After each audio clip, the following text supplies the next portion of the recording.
Hi library friends, it's Miss Abby. Today I'm going to be showing you how to turn a chopstick, just like a regular old chopstick, into a custom gorgeous Harry Potter wand. I'm really excited. I'm just going to kind of chat with you guys about why I love Harry Potter and, make a wand with you. Let's get started. So you're going to want to gather all of your supplies before you get started. You're going to need, like I said, a chopstick or really any kind of stick. That's just the one I chose because it was nice and dark. And I grabbed some dark brown paint because I did want it to have that wood look. And I also grabbed some of this like copper color that I could dry brush on top to give it a more magical feel. And of course, some glitter because glitter itself is magic. And a brush, so you can paint the chopstick as well. And so the way that we're going to be making this customized instead of just painting it directly is we're going to be using hot glue. So make sure you have a grown-up's permission before you use a hot glue gun, guys. And I'm just going to go ahead and start adding some swirls and designs onto this. And while I'm putting this glue on, I want you to think about the kind of wand that you want to create. Do you want it to have really intricate swirls on it? Do you want it to have like a big balloon kind of ball shape on the end? What in your head? What kind of wand are you picturing? Do you want it to look like a wand that already exists? Like Harry Potter's wand, which has like a big rough raw wood end, or maybe more like Hermione's wand, which is really intricate with flowers carved all along the length of it. It's really up to you. This is your custom wand.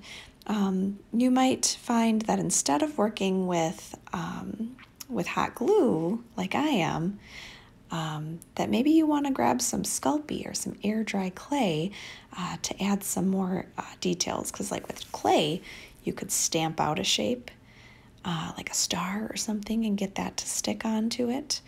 But yeah, right now we're just waiting for the glue to dry, and actually I ran out, so I grabbed some more glue sticks and I'm just gonna put those in. Now this is an important part too. Don't put that wand down because the glue is not dry.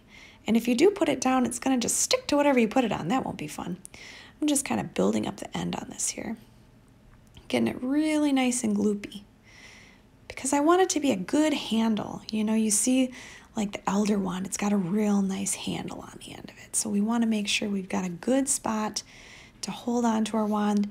And you might be, finish up this step and hold it in your hand and think, this is a little bit too small. I want to go higher up on the chopstick to make it more of a handhold that fits my hand.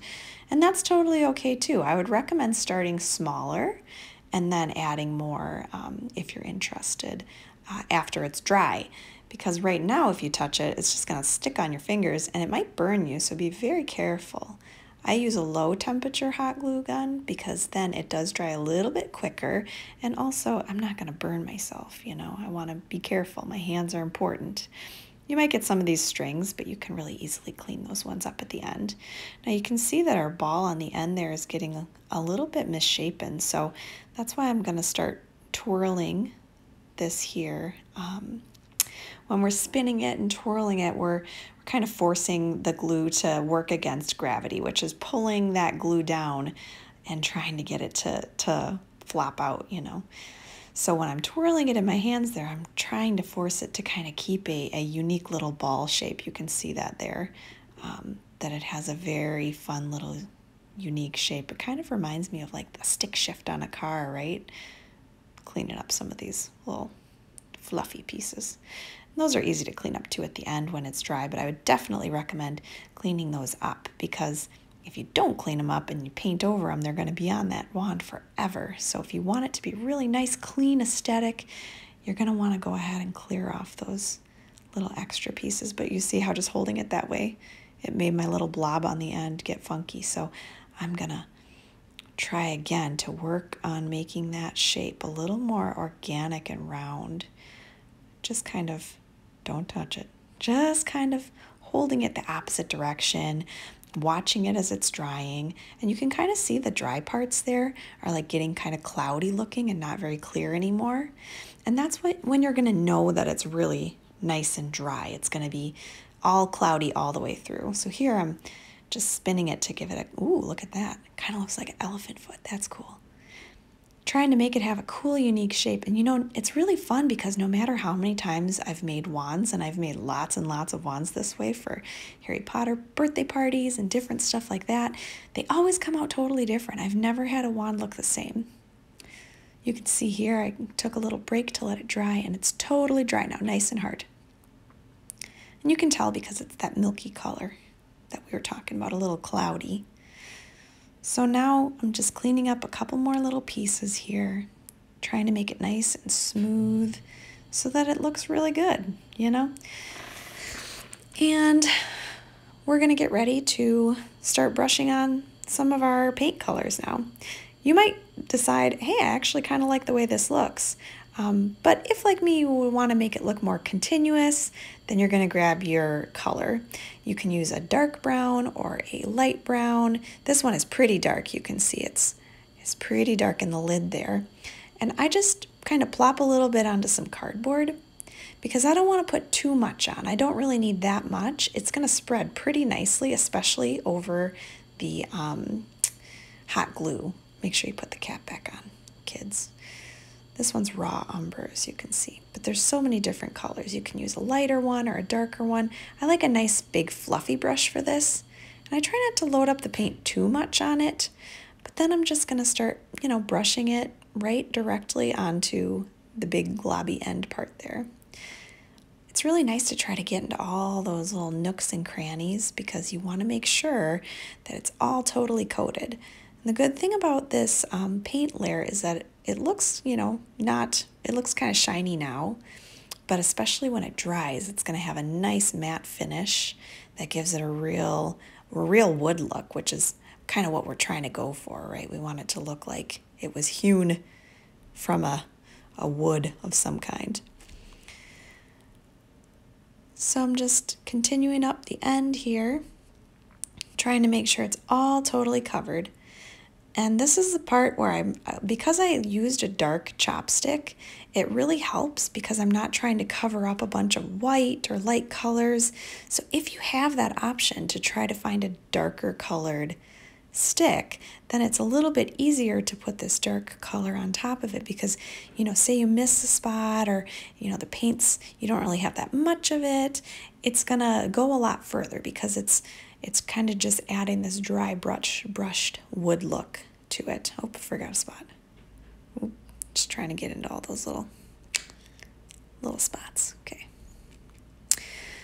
And this is the hard part because it actually will dry pretty quickly, but you know, you've got to get all the way down to the tip and you are going to probably get a little paint on your hands. And you don't really want to put it flat down on anything while it's still drying because if you do that, it's just going to stick onto the thing that you put it on. So if you have like a box or something or a cup or something that you could prop it up in, that's a good idea. But again, like I said, if you're not using too much paint, that helps it dry out a lot faster, and that means that you're going to be able to hold on to it. Right now, just getting towards the end. Once that part is dry, then I can just grab that, and it's actually getting pretty dry. Once I get to the very tip, when I can't, or you know, paint where my fingers are anymore, I can just wait a little second. And then I can grab onto the end, wait for that. So now you can see I've got this beautiful dark brown color and I really want to make it pop a little bit more. And so I have this iridescent copper color and I'm gonna dry brush that right onto it. So see that beautiful color. We're gonna put a little bit on some cardboard here. If you have a little palette, that would work too. I just use cardboard because it's recyclable then. And get that cap back on. Oh boy. Oh boy. Oh, come on. Get the cap back on. You guys, you can do it. Ah, go me. Okay. So grab a nice dry brush, not a wet one. And I like a nice fluffy brush again for this because we're going to be trying to not have really fine detail. So get it a little bit of paint, you know, and get it on both sides and keep it really, really light and dry. And then just really gently, you're going to brush it over it. You're not trying to get into all the nooks and crannies with this.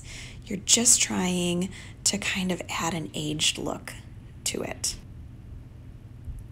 And you can decide if you want to go all the way down the end of the brush, but maybe you don't. You know, I decided I kind of don't want to go all the way down. I wasn't sure if I wanted to just stay on the swirls or what I wanted to do there.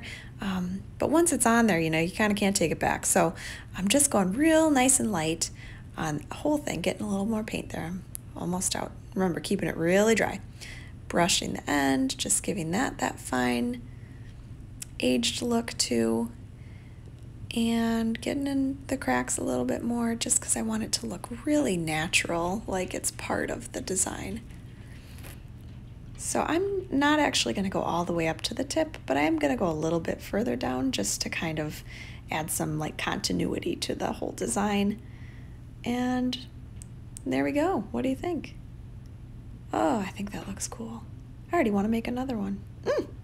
It's looking beautiful. So now we've got this really cool wand, but something I really enjoy doing is adding a little bit extra flair to the tip. So I have Mod Podge. This is glossy Mod Podge and some glitter.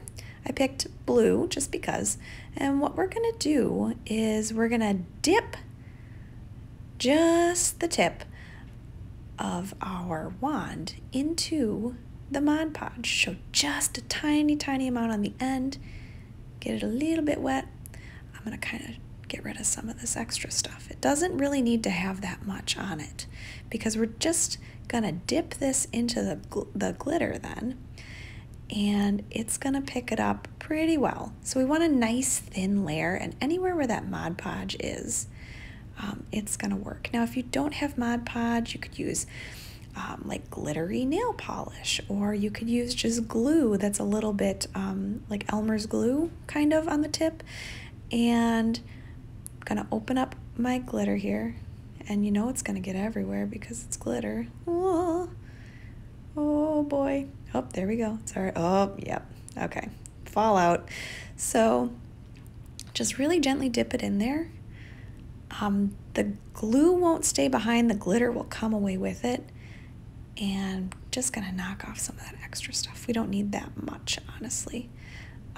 This is just gonna give it that real cool magical quality. Now, if you wanted, you could pick a different color glitter, like for your own house. But you know, I just really like the look of blue. It reminds me of like the colors in the Patronus charm, and I just think it's pretty sweet. So that's why I went with blue, even though I'm a Hufflepuff. I could use yellow though. That would look really nice with this too. Oh, so I also want to just tell you, if you put a little Mod Podge over the end of it, it'll give you a really good result once it's nice and dry. Thank you guys all so much for watching. I hope you had fun, and I'll see you next Fandom Friday for another Harry Potter craft.